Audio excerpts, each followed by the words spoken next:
이 저녁에도 천국을 향해서 힘차게 달려가시길 바랍니다. 오늘은 우리가 예레미야 47번째 시간으로 나보다 강하신 하나님이라는 제목으로 같이 말씀을 나누도록 하겠습니다. 나보다 강하신 하나님. 지난주에는 예레미야는 하나님의 말씀에 순종하여 깨진 옹기 조각을 가지고서 백성의 어른들과 장로 몇 사람을 데리고 흰놈의 아들 골짜기로 갔어요. 거기에서 하나님의 심판의 말씀을 그들에게 전하면서 다른 사람에게 지옥을 만드는 너희들에게 하나님께서 지옥이 되겠다라고 말씀하셨다 그랬어요. 성경에는 그렇게 표현하지 않으셨지만 그런 뉘앙스로 하나님이 말씀하셨어요. 다른 이들에게 지옥을 맛보게 하는 너희들을 하나님께서 너희들의 지옥이 되겠다. 그러시면서 하나님께서 깨진 옹기 그릇처럼 이 성읍을 완전히 무너뜨려 버리겠다. 그렇게 말씀하셨어요. 그 성읍을 도배하게 하시겠다 하셨고, 여호와의 집 뜰에서도 하나님께서 예레미야를 통해서 또 말씀하시면서 하나님의 심판을 또 말씀하셨어요. 그랬더니 그 소리를 들은 성전 총감독 바술이라고 하는 사람이 예레미야를 잡아가죠. 저 사람이 성전을 혼란하게 하고 민심을 어지럽게 하는구나. 그러면서 예레미야 잡아가서 때려가지고 칼치워서 하루 동안 가둬놨다가 풀어주니까 하나님께서 예레미야에게 말씀을 주셨는데 그 바술의 이름을 뭘로 바꾸신다 그랬어요? 마골 밉삽입이라고, 이름도 어려운 마골 밉삽이라는 이름을 봐주셨어요. 사방의 두려움이라는 뜻으로 해서 사방으로 우겨 쌓이듯이 사방으로부터 두려움이 계속해서 몰려오게 될 것이다 그랬어요.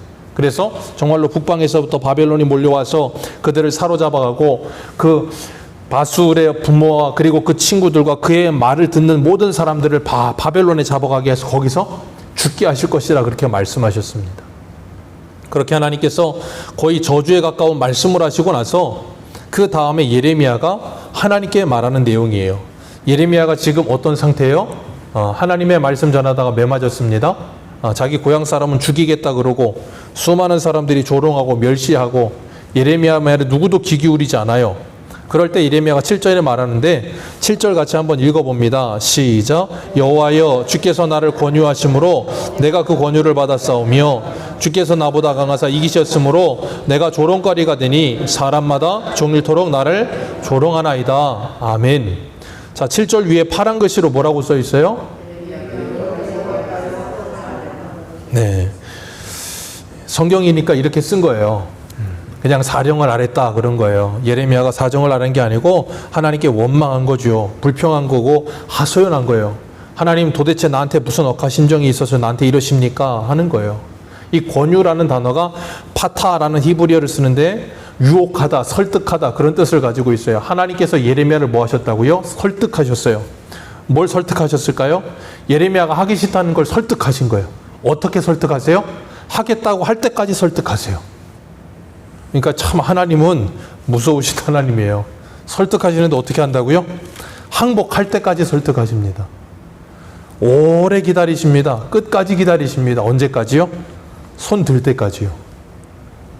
그래서 우리가 읽었던 예레미야 말씀 1장으로 한번 가볼까요? 예레미야 1장 5절입니다. 1장 5절부터 8절까지.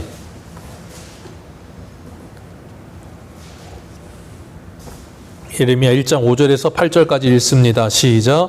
내가 너를 모태에서 짓기 전에 너를 알았고 내가 배에서 나오기 전에 너를 성별하였고 너를 여러 나라 선지자로 세웠노라 하시기로 내가 아뢰되 슬프도소이다. 주 여호와여 보소서 나는 아이라 말할 줄을 알지 못하나이다 하니 여호와께서 내게 이르시되 너는 아이라 말하지 말고 내가 너를 누구에게든지 보내거든 너는 가며 내가 내게 무엇을 명령하든지 너는 말할지니라.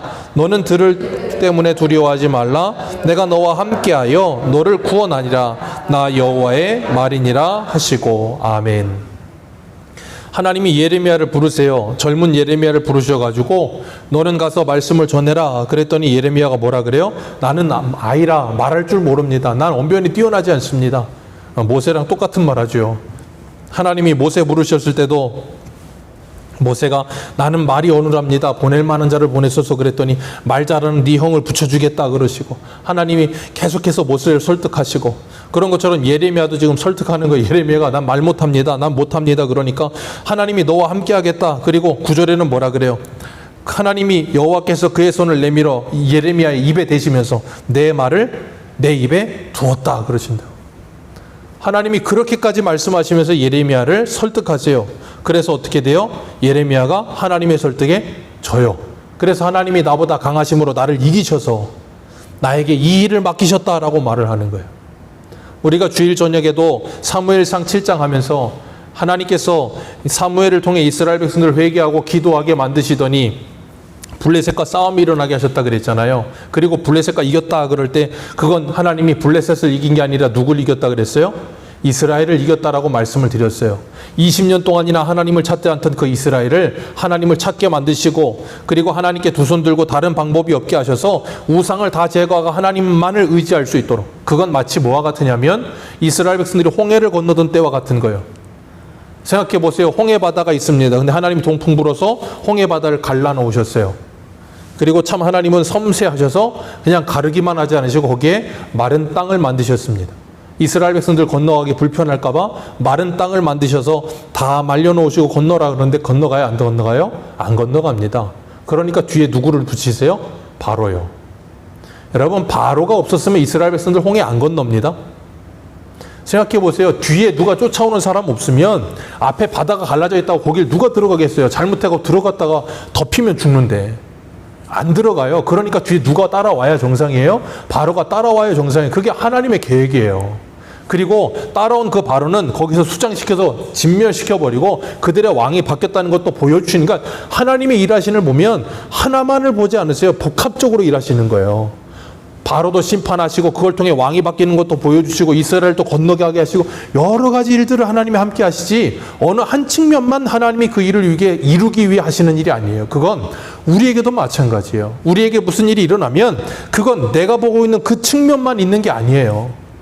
여러 가지 측면으로 하나님이 지금 다방면으로 일하고 계시는 거예요. 그런데 우리는 내가 보고 있는 그 측면만 보이기 때문에 어때요? 힘들고 괴롭고 어려운 거예요.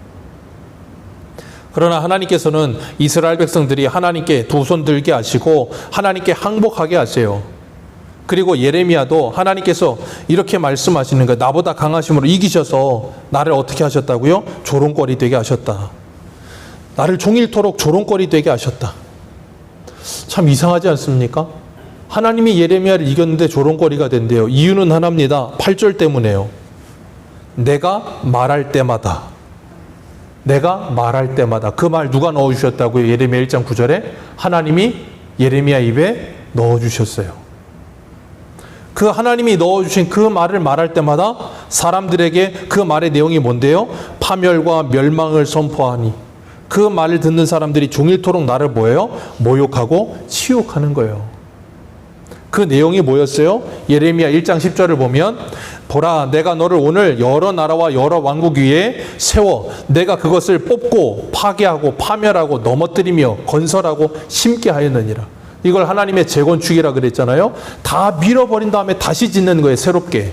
그런데 다시 짓기 위해서 필요한 게 뭐예요? 다 밀어버리는 일이에요. 그러니까 다 밀어버리려면 그 세워져 있는 그것들의 저항이 어떻게 했어요? 엄청난 거예요. 그 저항이 엄청난 걸 다 뚫고 그걸 밀어버려야 어떻게 돼요? 다시 세워지는 거예요. 그걸 지금 하나님이 누구에게 맡기세요? 예레미야에게 맡기고 있는 거예요. 그 말은 뭐예요? 사무엘상 7장으로 비추자면, 바꿔 말하자면 그들 손에 붙들려 있는 바알과 아스타롯을 다 내버리는 거예요. 그게 뭐예요? 파멸하고 파괴하고 뽑는 거예요. 그러니까 우리가 붙들고 있는 모든 우상 숭배를 버리지 않으면 누구를 찾지 못한다 그랬어요? 여호와만을 찾지 못한다 그랬잖아요. 하나님이 지금 그 일 하시는 거예요, 예레미야에. 그러니까 그들이 그 말을 들으니까 어떻게 했어요? 기분이 나쁜 거예요. 화가 나는 겁니다. 왜요? 내가 붙들고 있는 걸 다 밀어버린다고 하니까, 다 버려야 된다고 하니까 화가 나는 거예요. 그게 율법이 하는 기능이에요. 율법은 우리를 기분 좋게 하지 않습니다. 우리를 기분 나쁘게 합니다. 율법은 우리를 기분 나쁘게 하고 자존심이 상하게 하고, 그리고 나의 수치심을 드러내고요, 나의 치욕을 드러내요. 그러니까 이 사람들이 자기 치욕을 드러내니까 뭐예요? 예레미야를 치욕하고 그 다음에 예레미야를 모욕하는 거예요. 왜? 그 사람이 내 치욕을 드러냈다고 생각하니까. 그래서 요한복음 1장에 뭐라 그래요? 빛이신 새 예수님이 이 땅에 오시니까 어둠이 싫어요. 왜? 자기 어둠이 드러나니까 피한다 그러잖아요. 그런 것처럼 하나님의 말씀이 비추어지면 그 말씀이 비춰주는 그 즉시로 우리는 그 죄 앞에 분명하게 드러나게 돼 있어요. 그래서 사람들이 하나님의 말씀을 싫어하는 거예요. 율법의 기능이 뭡니까? 로마서 3장 율법의 기능이 뭐라 그랬어요? 죄를 깨닫게 하려 함이라. 율법은 우리의 죄를 드러내요. 사랑하라. 사랑 못하거든요. 그러니까 드러나는 거예요. 그럼 수치스럽고 부끄러운 거예요. 다른 사람을 배려를 못해요. 그런 걸 보여주는 거 그대로 적나라하게 나를 그대로 비춰주시는 거예요. 그러니까 우리가 하나님의 말씀을 볼 때마다 내 모습이 적나라하게 비춰져야 정상이에요. 그리고 그것으로 인해서 반응은 두 가지가 나오게 돼 있어요. 첫 번째 회개하거나 두 번째 그것을 싫어하거나. 그래서 베드로가 전했을 때는 회개하였고 스데반이 전했을 때는 뭐 했어요? 돌 던져 죽여버리잖아요. 그 두 가지 반응밖에 없어요. 그렇기 때문에 율법은 우리로 하여금 갈라디아서 3장 23절 이하에는 뭐라 그랬습니까? 그리스도에게 인도하는 몽학선생과 같다. 초등교사와 같다.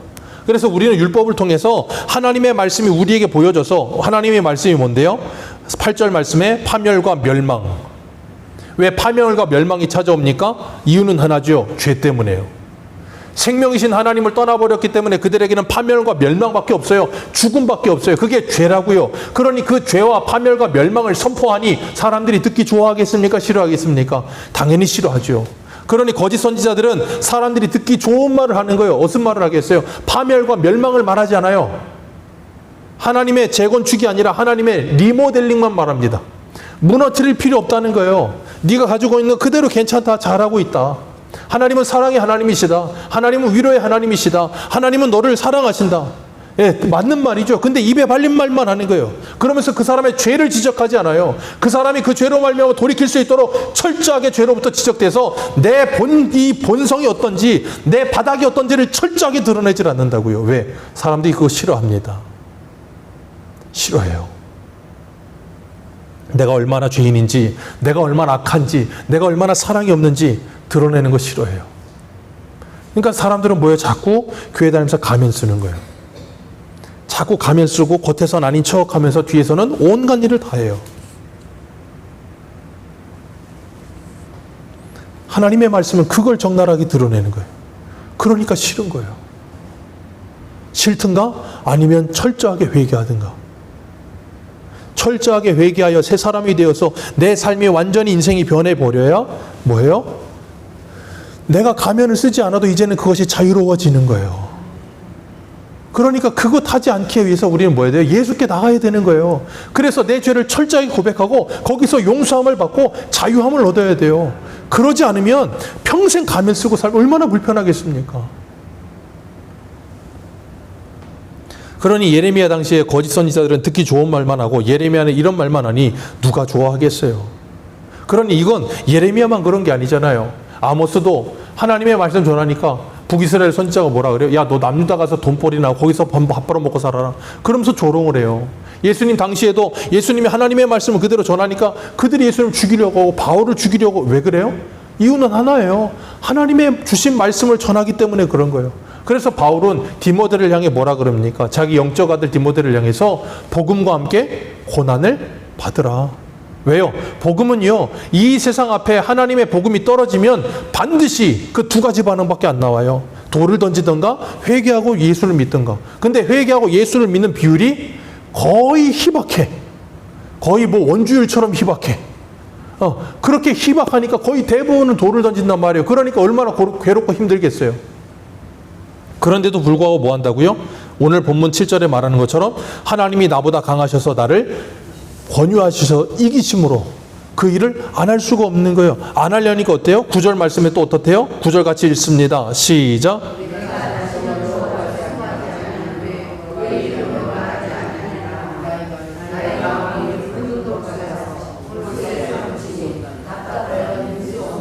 네, 답답하여 견딜 수가 없나이다. 답답하여 견딜 수가 없나이다. 왜요? 말하지 않으면. 우리는 이런 마음 항상 가지고 있는다 그랬잖아요. 복음의 문제가 아니라 할지라도 우리는 이런 마음 늘 갖습니다. 그래서 내가 가지고 있는 기준에 맞춰서 저 사람이 맞지 않으면 어때요? 그걸 말하지 않으면 답답하여 견딜 수가 없어요. 그래서 우리는 뭘 해요? 잔소리를 하죠. 근데 기억하십시오. 사람은 잔소리로 바뀌지 않습니다. 사람은 절대 잔소리로 바뀌진 않아요. 근데 잔소리를 안 할 수는 없어요. 왠지 아십니까? 잔소리를 하잖아요. 그러면 그 잔소리에 성령이 역사하시면 사람이 바뀌어요. 근데 그 잔소리에 성령이 역사하시지 않잖아요? 그럼 사람은 죽어도 안 바뀝니다. 그래서 제가 설교할 때 잔소리하면서 뭐예요? 기도하는 거예요. 기도하여서 제가 전하는 하나님의 말씀에 성령이 역사하셔서 그 성령께서 우리를 바꾸어 주시기 전에는 안 바뀐다는 걸 아니까 어느 누가 설교를 하든 어느 누가 뭘 하든 절대 사람은 안 바뀝니다. 성령의 역사 외에는 사람은 바뀌지 않아요. 그래서요, 설교하는 저도 기도해야 되고요, 여러분도 기도하셔야 돼요. 성령의 역사하시기를 기도하셔야 돼요. 안 그러면요, 불가능해요. 그렇게 되면 어떻게 되는 줄 아십니까? 평생에 듣던 말씀 또 들려주셔가 안 돼요. 그럼 어떻게 돼요? 이 박한 식물 만나 외에는 없느냐? 그거밖에 안 나오는 거예요, 우리에게는. 그런데요, 하나님의 말씀이 들려지기 시작하고 성령 역사하시잖아요? 그러면 너무나도 신기하게 새롭게 들려요. 말씀이 새롭게 들린다고요. 똑같은 말씀인데 새롭게 들려요. 그건 참 신기한 신비예요. 그걸 우리가 어떻게 느낍니까? 우리가 세상에서 세상 사람들이 말하는 책, 고전 같은 거 있잖아요. 그냥 요즘 대충 쓰여지는 책들 말고 사람들이 정말 사색하고 정말로 고민해서 만든 그런 책들, 고전들을 보면요, 읽고 읽을수록 계속 새로워요. 사람의 생각 속에서 나온 책도 읽으면 읽을 때마다 새로운데 하나님의 말씀이 읽을 때마다 새롭지 않다고요? 불가능합니다. 그렇기 때문에 예레미야가 지금 이런 주님의 마음이 임하고 나니까 견딜 수가 없는 거예요. 말씀이 받았기 때문에 지금 다 죽어가는 게 보이니까 안전할 수가 없는 거예요. 말을 안 할 수가 없어요. 요즘 의사들이 왜 그렇게 난리를 치겠습니까? 아니까 그렇게 난리 치는 거거든요. 아니까. 그런 거예요. 똑같은 거예요. 알면 견딜 수가 없어요. 뭘 말하지 않을 수가 없는 거예요. 왜? 뻔히 지금 망한다는 걸 아는데. 예레미야가 지금 그래요. 예레미야만 그렇습니까? 아니요. 예레미야 하나님의 말씀 전하면서 치욕과 모욕과 이 모든 수모를 다 당하잖아요. 신약에 보면 사도 바울도 그래요. 우리 한 군데 한번 보겠습니다. 고린도전서 4장을 한번 보세요. 고린도전서 4장 9절입니다.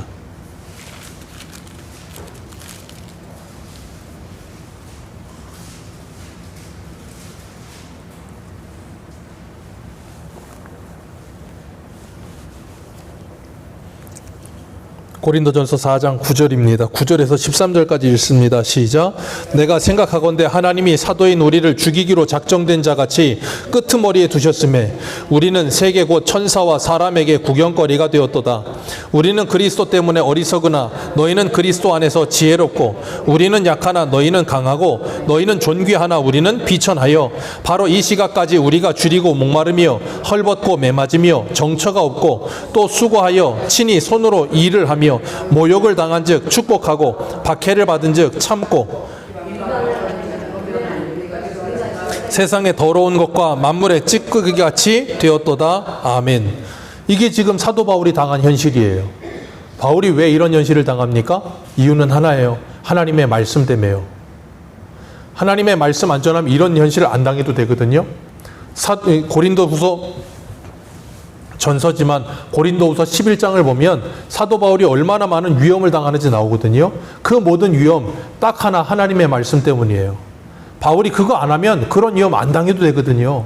잘 먹고 잘 살 수 있는 사람이에요. 근데 말씀 전하겠다고 하니까 알아서 뭐예요? 알아서 고생하는 거예요. 사서 고생을 해요. 그걸 제가 무슨 은사라 그랬어요, 예전에? 제가 예전에 두 날개라는 걸 안 좋아하지만 첫 번에 전도사 사역했던 교회에서 두 날개를 할 때 은사 발견 세미나 뭐 해갖고 막 체크하는 게 있어요. 은사 무슨 책 이만한 거 펼쳐갖고 체크하는 거 있었어요. 정말 낙심을 했어요. 전도사였거든요. 무슨 은사가 나온지 아십니까? 저는 그래도 좀 멋있는 은사가 나올 줄 알았어요. 은사의 이름 자발적 고난의 은사. 넌 정말로 무슨 저주도 아니고 전도사가 은사라고 나온 게 자발적 고난의 은사가 나왔고 정말로 낙심을 했었는데 사도 바울이 자발적 고난의 은사에 뛰어 들어가는 거예요. 지발로 지가 뭐예요? 고생하러 뛰어 들어가는 거예요. 왜요? 하나님이 이기심으로.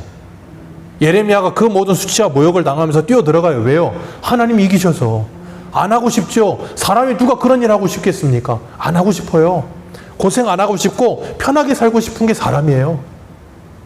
제 동기 중에도 한 명이 거의 대부분 목회하지만 한 명이 이번에 부목을 하다가 이제 때려치고 나왔어요. 나와가지고 더러워서 못 해먹겠다 그러고 이제 사업을 차려갖고 일을 한다고 그러면서 저한테 추석에 전화 왔더라고요. 그러면서 하는 말이, 야, 뭘 해도 목사할 때보다 낫다. 저한테 그런 말을 하더라고요. 뭘 해도 목사할 때보다 낫다. 그래서 제가 웃었어요. 막 웃으면서, 아유, 얼마나 가겠냐. 네 마음이 불붙는 것 같아서 막 좀 있으면 올 텐데 얼마나 지금 속이 상하면 그런 소리 하겠냐. 그러면서 제가 웃었어요. 근데 어쨌든 간에 이런 말도 안 되는 일을 당해요. 이유는 하나예요. 복음 때문에요. 이런 일은 예레미야만 당하는 거 아니고요. 사도 바울만 당하는 거 아니에요. 저와 여러분도 당합니다. 하나님의 말씀 때문에 이런 어려움 찾아옵니다. 그런데요, 주님께서 우리에게 말씀하세요. 이 어려움 만물의 찌꺼기같이 되었고, 그리고 내가 모든 사람들에게 구경거리가 된 것 같았고, 치욕과 모욕을 당했고, 이런 모든 일을 당하는데 하나님께서 이런 일을 당하게 하신 이유, 무엇 때문에 이런 일을 당하게 하시는가 하면 고린도후서 1장에 나와요. 고린도후서 1장 한번 보겠습니다. 고린도후서 1장.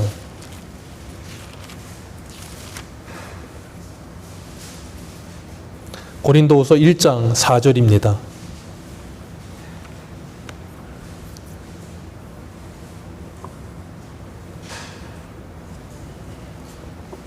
고린도후서 1장 4절 같이 읽겠습니다. 시작.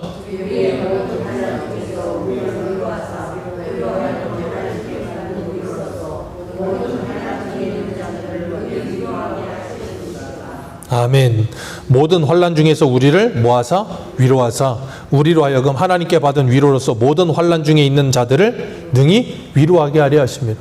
사도 바울이 많은 환난을 당했다고요. 근데 많은 환난을 당했는데 환난에서 끝나지 않고 만물의 찌꺼기같이 되었고 사람들에게 원숭이처럼 구경거리가 됐는데 거기서 끝나지 않고 하나님이 바울을 뭐 하시더라? 위로하시더라. 위로하셔서 그 모든 걸 이겨내게 하시더라. 그리고 나서 뭐 하게 하신다고요? 여기 있는 것처럼 4절에 뭐라 그래요? 하나님께 받는 위로로서 모든 환난 중에 있는 자들을 능히 위로하게 하시려고, 나를 이 환난을 통과하게 하시고 하나님이 위로로 그 모든 걸 이겨내게 하시고, 그래서 그것이 다른 이들에게 쉽게 말하면 간증이 되게 하시려고, 그래서 그들에게 똑같은 어려움을 당하는 그들에게 위로가 되게 하신다. 그런 일을 위해서 사도 바울을 하나님께서 이런 어려움 속에 두셨다는 거예요. 바울만 그런 게 아니라 예레미야만 그런 게 아니라 우리들도. 그래서 우리가 환난을 많이 당해요. 그래서 사도 바울은 사도행전 14장에 뭐라 그럽니까? 너희가 하나님의 나라에 들어가려면 많은 환난을 겪어야 하느니라. 그 환난을 통해서 인내를 배우게 하시고요. 인내는 연단을 주고요. 연단은 우리에게 소망을 줘요. 그러면서 하나님의 위로를 받아요. 그래서 하나님께서 우리로 하여금 위로자 되게 하시는 거예요. 그렇기 때문에 많은 환난을 통과하면 통과할수록 어떻게 했어요? 어려움이 많겠지요. 힘든 일 많겠지요. 그런데 거기에 어려움과 힘든 일만 있는 게 아니라 환난을 통해서 우리에게 흔적이 남게 하세요. 운동선수들도 보면, 고된 운동할 때 보면 예전에 박지선 선수 발, 그리고 그 발레리나 그분 발, 그런 거 보여주면 정말 발이 너무너무 못생겼어. 어떻게 발이 그렇게 생겼나 싶을 정도로. 왜 그래요? 축구하느라고, 발레하느라고. 근데 사람들이 그걸 뭐라 그래요? 가장 아름다운 발, 가장 영광스러운 발 그러잖아요.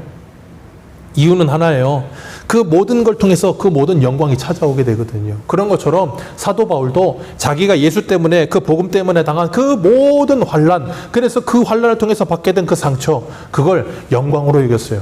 그래서 갈라디아서 6장에 뭐라 그럽니까? 이후로는 나를 괴롭게 하지 말아라. 내 몸에 예수의 흔적을 가졌다. 나는 예수 그리스도의 복음을 위해, 그 나라의 영광을 위해서 나는 내 몸에 흔적을 가지며 살았다. 저와 여러분들에게도 그런 흔적이 남게 될 줄로 믿습니다. 흔적이 남으려면 아파요. 힘든 일도 있습니다. 그런데 하나님은 그걸 통해서 반드시, 우리 고린도후서 찾으신 김에 후서 1장 8절을 보세요. 다른 사람을 환난 당하는 자들을 위로하게 하시고, 그리고 8절부터 10절까지 읽겠습니다. 시작. 형제들아, 우리가 아시아에서 당한 환난을 너희가 모르기를 원하지 아니하노니 힘에 겹도록 심한 고난을 당하여 살 소망까지 끊어지고, 우리는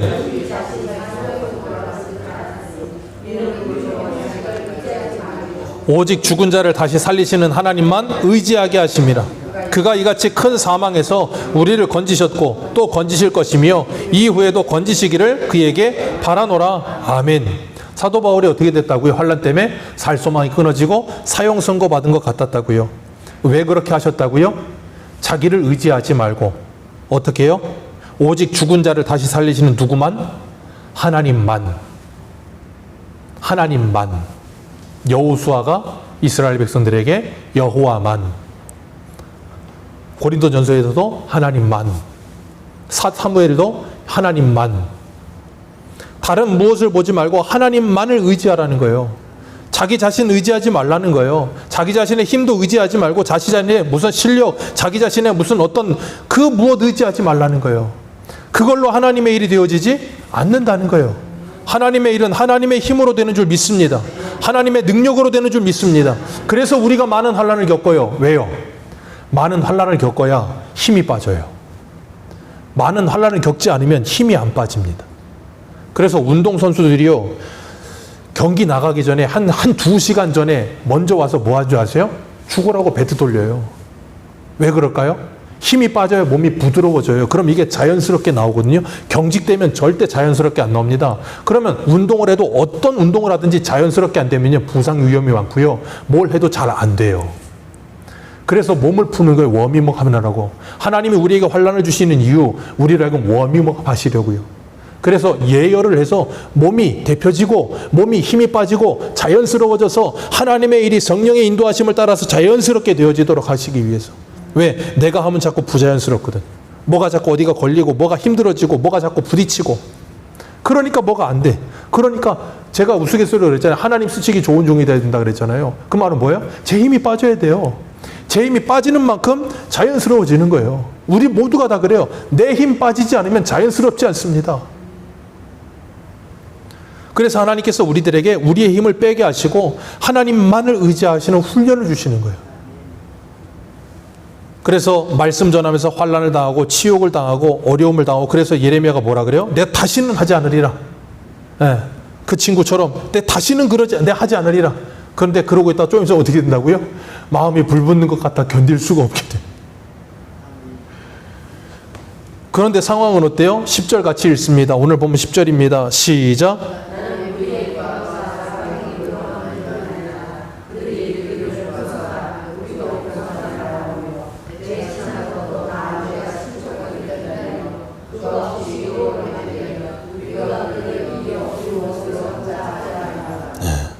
지금 상황이 이래요.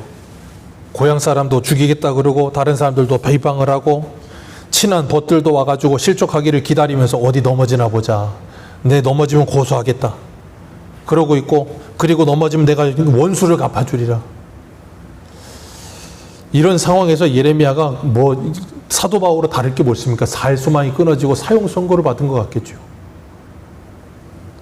하나님이 그런데 이런 상황에다 예레미야를 두셨어요. 사도 바울을 그런 상황에 두셨어요. 저와 여러분들도 이런 상황이 찾아옵니다. 그런데요, 이런 상황이 찾아오는 이유가 뭐라고요? 내 힘 빼시려고.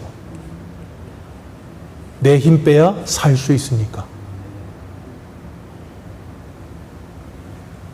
우리는요, 내가 살려고 내 힘으로 버둥거리는 거예요. 수영할 때 제가 제일 이해 안 되는 거, 아직까지 저는 그걸 깨닫지 못했어요.